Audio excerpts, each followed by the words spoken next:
Good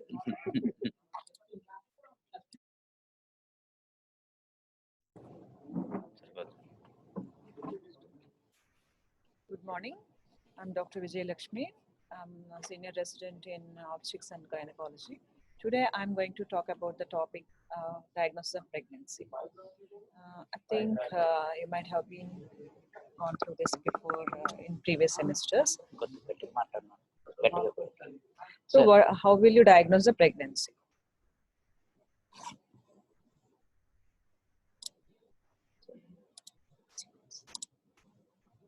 Is the diagnosis of pregnancy? How will you diagnose the pregnancy? Once a patient comes to you,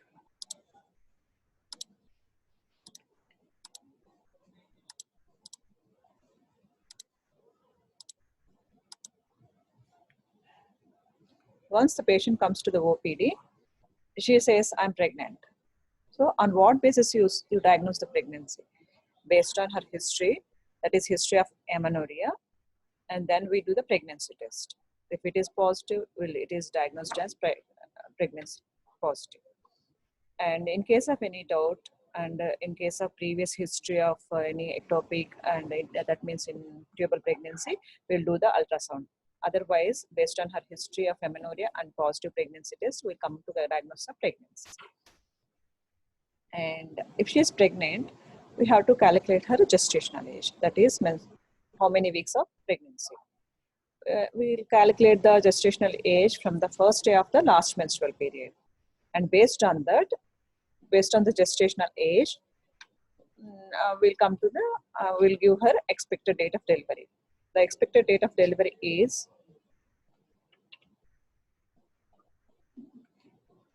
the expected date of delivery is from the first day of the menstrual period. It is 9 months and 7 days, or 280 days, or 40 weeks. And in majority of the cases, the diagnosis of pregnancy is usually straightforward based on the pregnancy test and history of amenorrhea.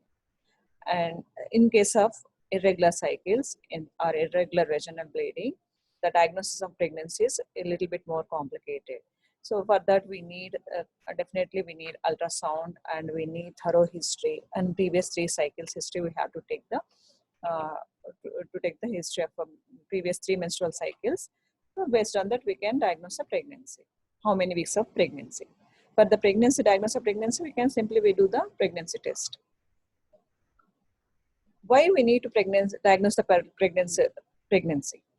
She comes straight away, come to the OPD, and she might say pregnant, and after that she come at the labor pains and she can deliver. Why we need to diagnose the pregnancy? Early pregnancy diagnosis allows the commencement of prenatal care. That means the patient should be taken care of from the beginning of the pregnancy, and we will be given supplementation and potential medication changes. She might be having comorbidities like hypertension, diabetes, and thyroid disorders before pregnancy, so that, and epilepsy. Some medications has effect on the fetus, so that we can change some medications and we can reduce the dose. Sometimes we need to increase the dose. So for that, we need early pregnancy detection diagnosis. And we lifestyle changes to promote a healthy pregnancy. That means appropriate diet, avoidance of alcohol, tobacco, and certain medications. In case of sometimes the pregnancy is not planned. In that cases, early pregnancy, if they need, we can terminate the pregnancy. If it is detected early, it will be easy to terminate. So based on the gestational age, we divide the pregnancy into 3 trimesters. For the medication, for the follow-up, for the visits, for the convenience, it is divided into 3 trimesters. First trimester is first 12 weeks. The second trimester is 13 to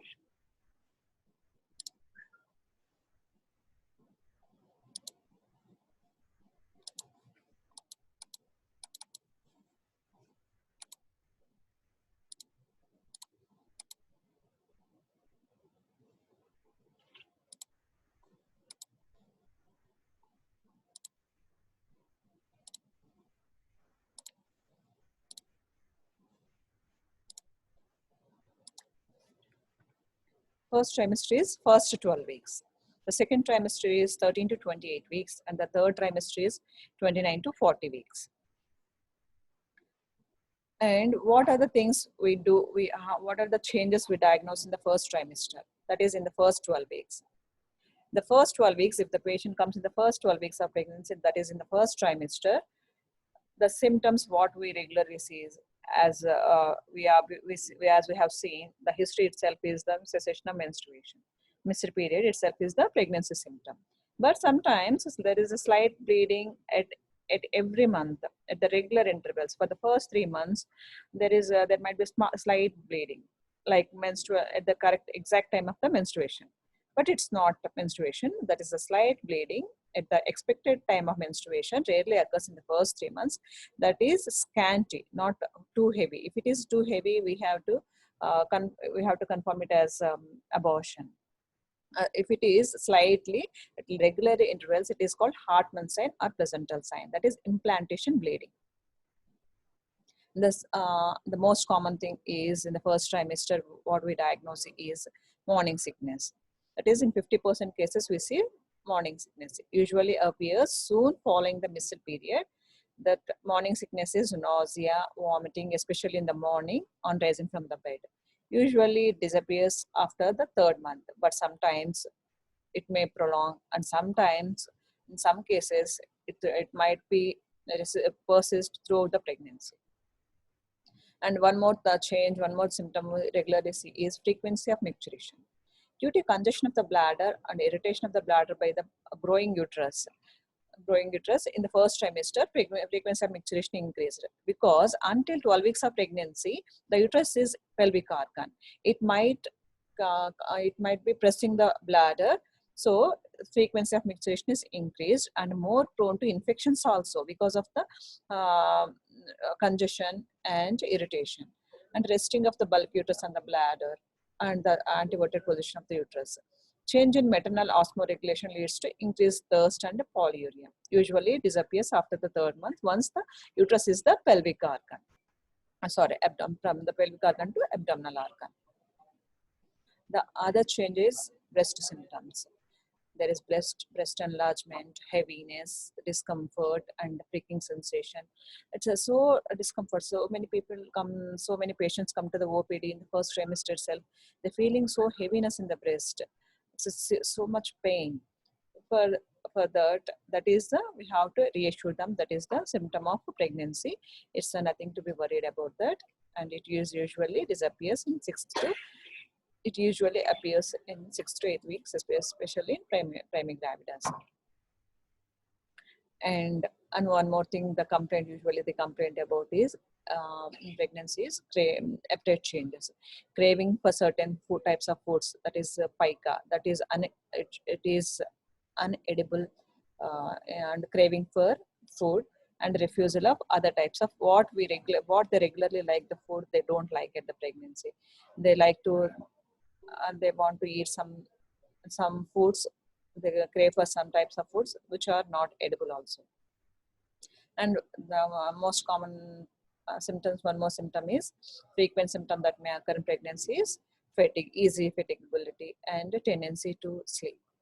But if it is fatigue is not relieving with rest, we need to, if it is fatigue is associated with any breathlessness, we need to check for anemia. Is there any hemoglobin deficit?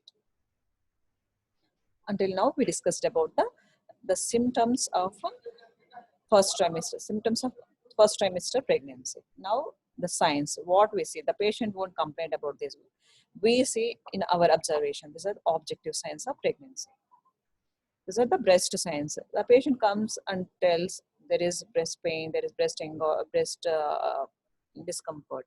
But on examination, we see increased size and vascularity, that is visible veins, relative visible veins, and increased pigmentation in the nipple and the areola, pigmentation in the primary areola, and appearance of a secondary areola is seen in the pregnancy. Especially we notice it in the primigravidas.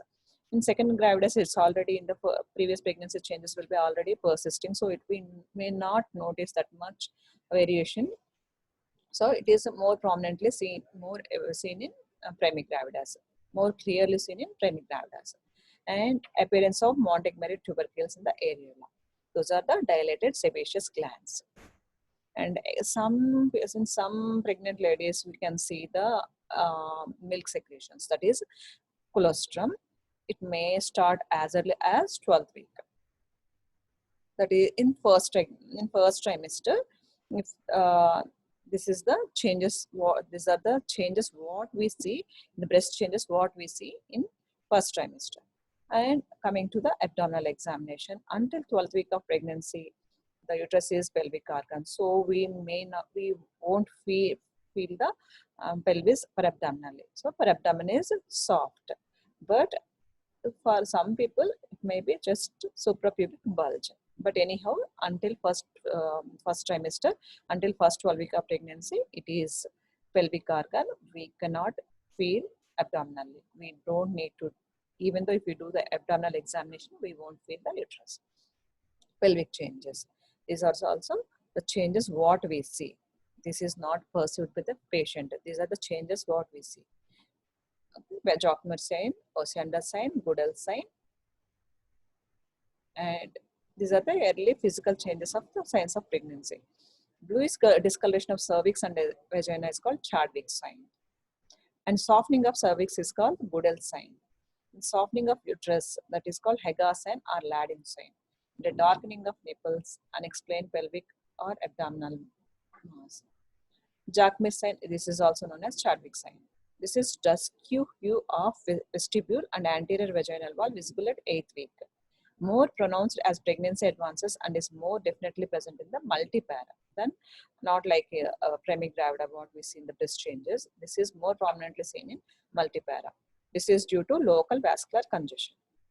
Osiander sign, increased pulsation that is felt through the lateral cornices at 8th week. Goodell sign, cervix becomes soft as early as the 6th week.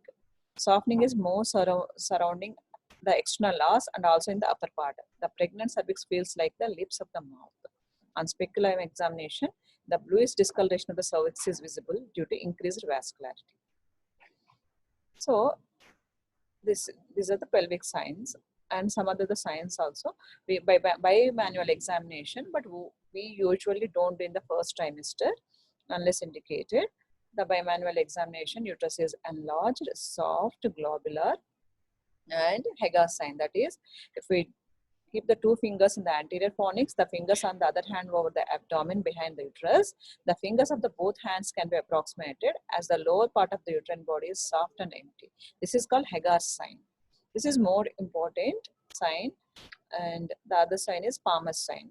The uterine contractions felt on bimanual examination. This is done by manual examination. These two signs are elicited by manually, Hagar sign and Palmer's sign. So what are the tests we do in the first trimester? The most common, usually with the pregnancy test, once the pregnancy test is positive and ultrasound confirmation, we don't do these laboratory investigations so extensively for the immunological assays. But in case of any previous history of an abnormal pregnancy and in ectopic pregnancy, in case of twins, in case of molar pregnancy, we do these immunological assays. The most commonly used assays are the beta subunit of HCG. The other hormones, but the other hormones we may be useful. It may be useful progesterone and early pregnancy factor, but this progesterone and early pregnancy factor we normally don't do. The HCG. This hormone is only released by trophoblastic tissue produced by a growing fetus and its associated placenta. HCG is present in the maternal circulation as either an intact dimer, alpha or beta subunit, and degraded form or beta 4 fragment. Detection of HCG in the maternal serum and urine is evident only 8 to 10 days after conception. This is only after in the maternal serum, and urine is evident 8 to 10 days after the conception. HCG is detectable in the serum of approximately 5% of 8 days after conception and in more than 98% of patients by day 11. That's why even though if you do the pregnancy test on 28th day of the cycle, some people come immediately next day of the menstrual period. If we do the test, So it will get positive. That means because 98% of the patients on day 11, the serum HCG will be detected. But there is no need to wait until 1 week after the pregnancy, 1 week of the menstrual period. Diagnostic levels in urine seen only about 23-24 days after conception. And levels peak at 10 to 12 weeks gestation and then plateau before falling. Home pregnancy tests. These days, so many people conduct their pregnancy test at home. That is very inexpensive and easy to perform. Most current pregnancy tests have sensitivity to approximately 25 to 35 milli international units per ml. Ranges from 25 to 100 milli international units per ml. As a medical student, any neighbors come to you and may ask, can you check the pregnancy because I missed the period? They might ask you. So it is easy to perform. After place, open the kit and place 3 drops of urine placed in the S basin in the kit, and a solid line appears at the C area. For every test, it will be coming. After a minute, another line appears at the T area that indicates the patient is pregnant. If the T, that means T means test, C means control. Control is always the thick line. The test comes, T line comes thick, that means pregnant. The pregnancy test positive. It comes thin or it won't if the line doesn't appear, then it is negative. If it is thin line, it might be in the early stage of HCG levels are not enough or false positive. So we need to repeat after 48 hours. So this is the how test and control. This is the test where the only one line is seen, that is negative, 2 lines seen, that is positive.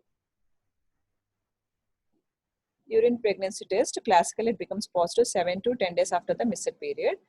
And commercial testing kits are available that are sensitive to 25 international units per liter.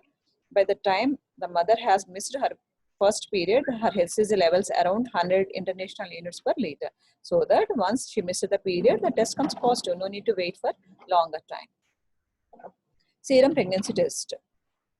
This is not routinely done. This is done in case of suspected ectopic and any threatened abortions and any blighted woman. In that cases, it won't become positive. The HCG levels are not up to the mark. So it becomes classically serum pregnancy test positive 5 to 7 days before first missed period. So, but we usually don't do the serum test to diagnose the pregnancy. A quantitative serum HCG assay levels of greater than 5 international units per liter will usually denote a pregnancy. With a normal intrauterine pregnancy, the HCG levels doubles approximately every 36 to 48 hours. Blood test for HCG. These are not usually done. These are also for blood tests are usually done for follow-up of molar pregnancy and any threatened abortion and any ectopic pregnancies. Failure to achieve the projected rate of rise may suggest an ectopic pregnancy or spontaneous abortion. On the other hand, an abnormally high level or accelerated rise can prompt investigation into the possibility of molar pregnancy, multiple gestations, chromosomal abnormalities. False negative HCG usually involve urine and are due to qualitative nature of the test. The reasons for the false negative: and HCG concentration below the sensitivity threshold of the specific test being used, a miscalculation in the onset of the missed menses, delayed menses from early pregnancy loss, delayed ovulation or delayed implantation.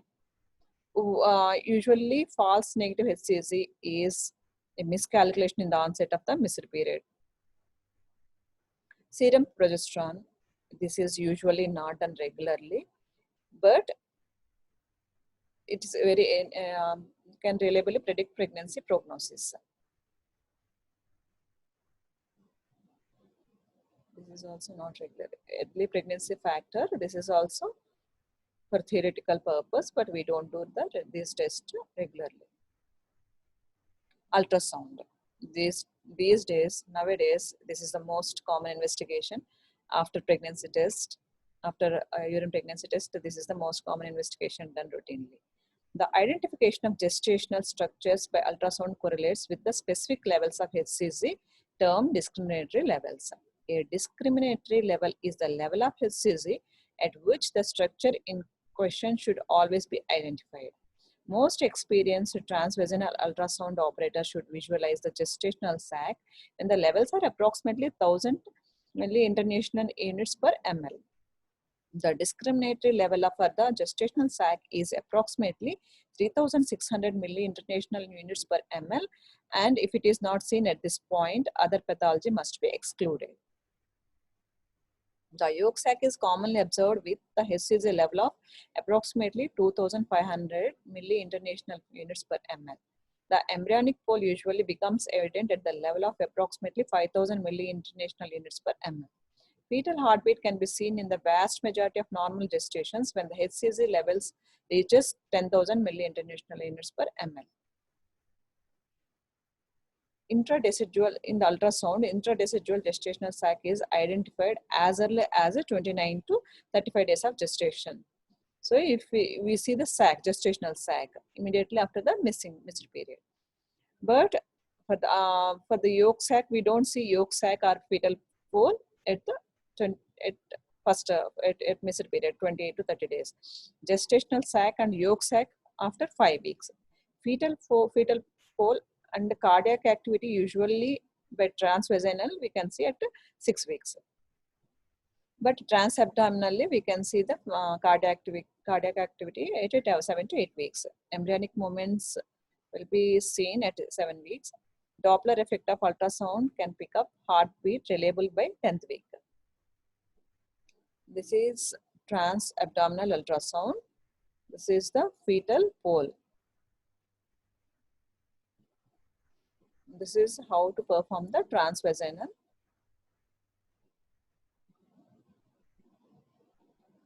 In the first trimester, the gestational, for the calculation of gestational age, and early trimester, in case of irregular cycles, we need to depend on for the gestational age, we have to depend on the ultrasound, because some people will be menstruating very irregularly. One cycle at 45 days, another cycle at 60 days, and another cycle at 30 days. So some people will be getting periods very irregularly. In that cases, we cannot calculate gestational age. In that cases, we have to completely depend on the ultrasound. In that cases, in the first 12 weeks, for the gestational age, we have to measure the crown rump length.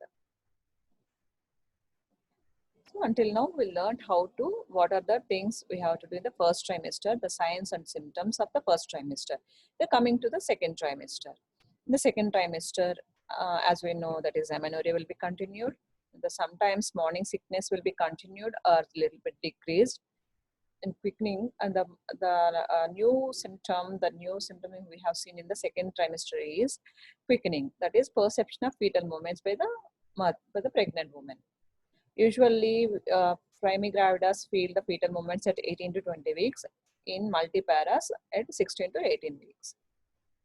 And after first trimester, after 12 weeks, the uterus will be the abdominal organ. So we can feel the abdominal enlargement, and we can feel the abdominal signs and abdominal growth also. So abdominal examination on inspection, linea nigra, that is the midline darkening at the midline from the symphysis pubis to xiphisternum. We can see the dark line, that is linea nigra. It is more evident from the 20th week onwards. See, this is the linea nigra. These are the stria gravidarum. These are the stria, abdominal stria, both pink and white, visible on the lower abdomen, more towards the flanks. These are because of the stretching of the abdomen, and the collagen fibers break up and make the stria on the abdomen. These are the abdominal stria. These are on inspection, we see the linea nigra and the abdominal stria. On palpation, this is how we measure the how many weeks of gestation on palpation. So this is the symphysis pubis. If the if the uterus is at symphysis pubis, that is 12 weeks. So then the first until first trimester, we can't see abdominal enlargement. That is just we feel some uh, some just feel the uterus. That is called just palpable until 12 weeks. From 12 to we have to divide the abdominal here into up to the umbilicus. At the umbilicus it is 20 weeks. At the xiphisternum it 36 weeks. In between the umbilicus and xiphisternum it is 16 weeks. Just in between the xiphisternum and umbilicus, it will be every 3 fingers will be divided into 6 weeks. So 26 weeks. After that, the 4 fingers 28 weeks. So 36 weeks. Here you can clearly see how it was measured. So fundal height, if we measure the fundal height with the tape, each centimeters is week, is considered as 1 week. So if it is 38 centimeters means 38 weeks. The uterus is abdominally felt. The uterus feels soft and elastic. And in the second trimester, we see Braxton Hicks contraction. Those are the intermittent painless contractions detected by abdominal examination. Active fetal movements can be felt at intervals by placing the hand over the uterus as early as 20 weeks. External ballotment elicited at 20th week through abdominal examination. Palpation of the fetal parts and palpation of the fetal movements by the obstetrician at 20 weeks. Auscultation. Auscultation of fetal heart as early as 20 weeks by Pinar's stethoscope. Auscultation of fetal shuffle due to rush of blood through the umbilical artery. Auscultation of uterine shuffle, soft blowing and soft murmur heard low O at the sides of the uterus, synchronous with the maternal pulse. And in the second trimester, we do the ultrasound at 18 to 20 weeks for the fetal survey of the fetal anatomy. Any anomalies can be detected at this gestational age. And fetal viability. And usually we don't do the radiology at the 16th week, but in case of any previous achondroplasia, in that kind of cases, any bony deformities in previous pregnancy, we do the fetal skeletal survey. This is the second trimester. This is the anomaly scan, that is TIFA scan, targeted imaging of fetal anomalies. This is the head. This is the abdomen, fetal abdomen. So coming to the third trimester, and coming to the symptoms, as in the previous trimester, amenorrhea persists. So she should not get any bleeding in the third trimester. So if she is getting bleeding, any vaginal bleeding, that means some alarming symptom. Enlargement of the abdomen leading to the discomfort of the patient. Palpation or dyspnea following exertion. Lightening. Once the uterus enlarges until after the 38th week, the sense of relief of the pressure symptoms due to engagement of the presenting part. And the frequency of micturition reappears because the head is engaged, means the head is, once the fetus grows, the head comes to the the uterus is preparing for the delivery. Then pelvis enlarges, pelvis facilitates the preparing for the delivery of the baby. Then head comes down. When head is engaged, there will be the pressure on the bladder, so increased frequency of micturition. Fetal movements are more pronounced in the third trimester. And these are the changes in the face. Plasma gravidarum. These are seen in most of the people. Butterfly face and the pigmentation on the face. Cutaneous changes are more prominent with increased pigmentation and striae. Uterine shape from cylindrical to spherical beyond the 36 weeks. Fundal height, distance between the umbilicus and the ensiform cartilage, junction of the upper and middle third at the 2 weeks, level of xiphisternum at 36 weeks comes down to 32 weeks level at the 40th because of the engagement of the presenting part.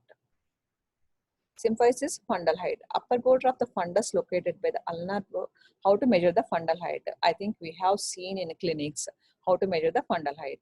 We have to measure the fundal height by keeping your upper border palmar ulnar border of the left hand on the fundus, upper border of the fundus, and the point is marked. Distance between the upper border of the symphysis pubis up to the point marked is measured with centimeter. After 24 weeks only, the symphysis fundal height is significant. So symphysis fundal height is in centimeters corresponds to the number of weeks up to the 36 weeks. Braxton Hicks contractions are more evident.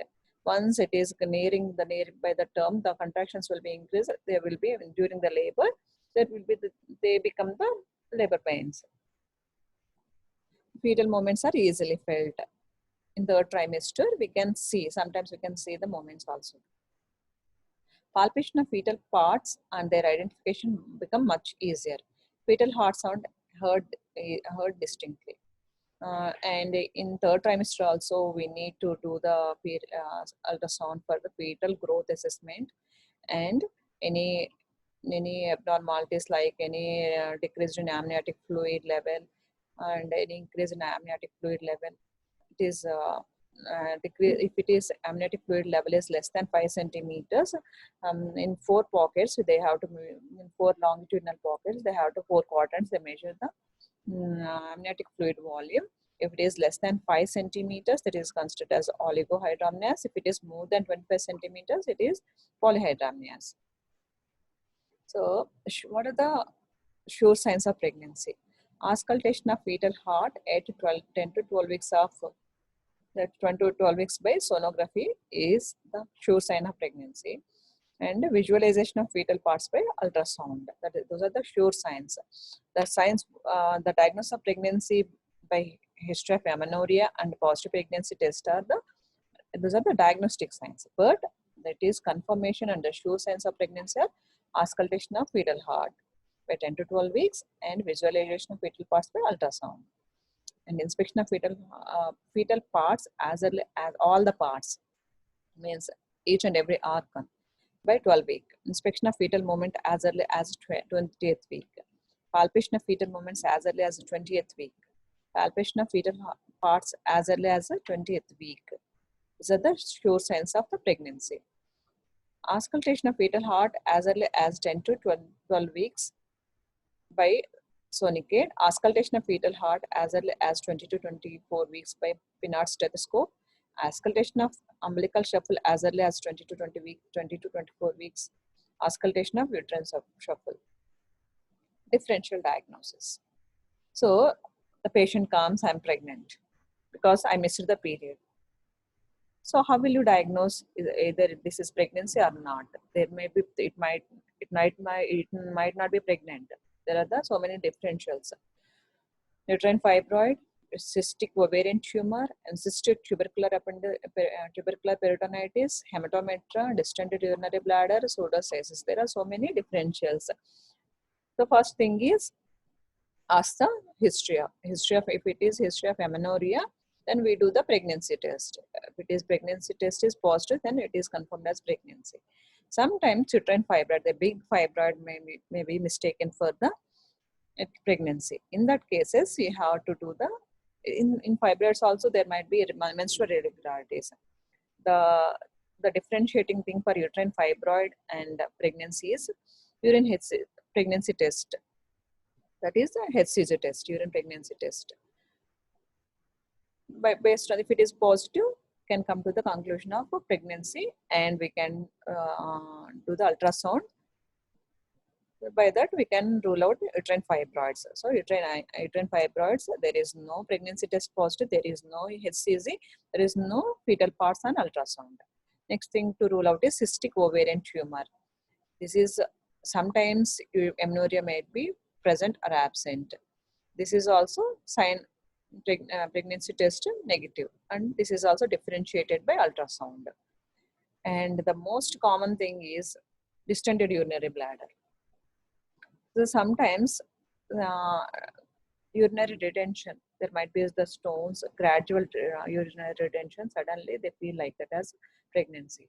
So after catheterization, the distension will be decreased. And moreover, for every patient who is in reproductive age group, If she is in amenorrhea, she missed the period, we do the regularly do the pregnancy test. So in that way, we can rule out the distended bladder. Pseudocyesis. This is the woman is anxious to conceive. See, she feels that she is pregnant, but only abdominal fat will be there. In that case also, we have to the test, we have to ask the history. Anyhow, she can tell that is she is not menstruating since so many months and her abdomen is growing, so she might be pregnant. But we do the pregnancy test, we do the ultrasound, we do the physical examination, pelvic examination, and to confirm the that is not pregnancy. That is pseudocyesis. Hematometra,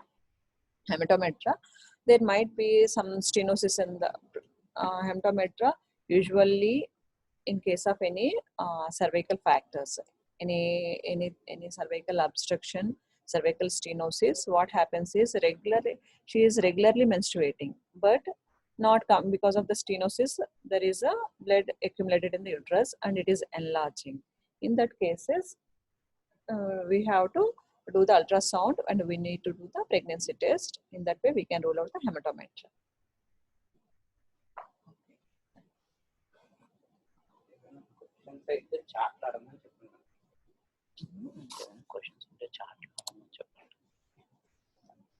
If you have any questions, you can ask.